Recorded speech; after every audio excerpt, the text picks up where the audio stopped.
Welcome to the Workplace Minute, powered by H3HR Advisors and sponsored by WorkHuman. Thanks for joining me for your quick update on what's important in the world of work. My name is Steve Boese. Today in the Workplace Minute, we're taking a look at the financial well-being of the typical American worker. Despite a strong labor market and rising wages in some industries, millions of employees are still living paycheck to paycheck, struggling to handle unexpected expenses, and even dipping into their retirement savings to make ends meet. Let's break it down. Over the last few years, we've heard a lot about a strong labor market, low unemployment, and rising wages in some sectors. But when you look deeper into the data about how workers are actually living and managing their finances, the picture is far more complicated and in many cases much more troubling. One of the most widely cited measures of financial strain is the number of Americans living paycheck to paycheck. Multiple recent studies suggest that as many as 50 to 60% of U.S. workers report that they are living paycheck to paycheck, meaning most or all of their income goes immediately to covering their basic expenses, things like housing, food, transportation, childcare, and healthcare. And for many of these workers, there simply isn't enough left over to save. And that lack of savings shows up clearly when researchers ask workers about their ability to handle financial shocks.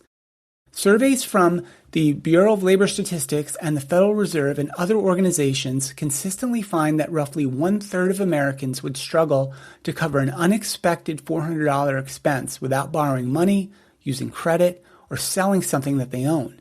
Think about that for a moment. A car repair, a medical bill, a broken appliance. For millions of households, something like that can quickly become a financial crisis. And that financial pressure is also showing up in how workers are interacting with their retirement savings. Over the past few years, there's been a noticeable increase in hardship withdrawals and emergency loans from 401k accounts. Data from several large retirement plan administrators suggests that about 1 in 5 401k participants now has an outstanding loan against their retirement savings, and hardship withdrawals are also rising. For many workers, retirement accounts have effectively become emergency savings accounts of last resort. And of course, this assumes workers have access to a retirement plan at all. And that's another major issue in the United States. Estimates suggest that roughly 40 to 50% of private sector workers don't have access to any employer-sponsored retirement plan like a 401k. That means tens of millions of Americans are left to try to save for retirement entirely on their own, often without the structure, incentives, or employer contributions that make workplace retirement plans effective. Then there's the question of wages and inflation. Over the last few years, wages have risen in many parts of the economy, particularly after the labor market disruptions of the pandemic years. But for many workers, inflation has outpaced those wage gains, especially when it comes to essential costs like housing, groceries, childcare, and healthcare. And even if wages are technically higher, the purchasing power of those wages often hasn't kept up with the real cost of living.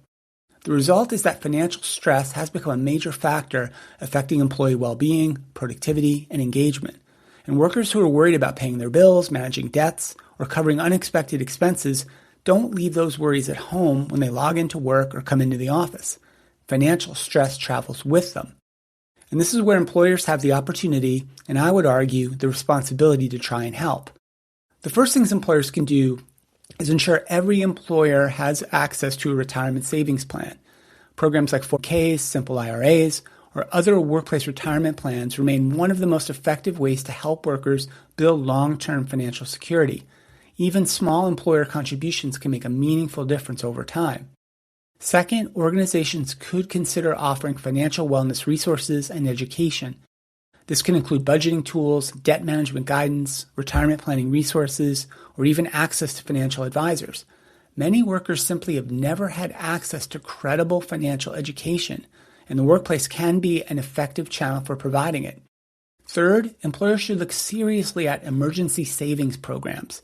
Some companies are now offering payroll-deducted emergency savings accounts alongside retirement plans, allowing employees to build short-term financial buffers without tapping into their long-term retirement funds or taking on high-interest debt.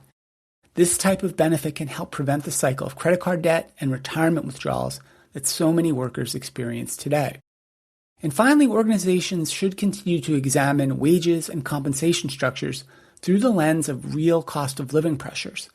Competitive pay is still the single most important financial benefit an employer can provide.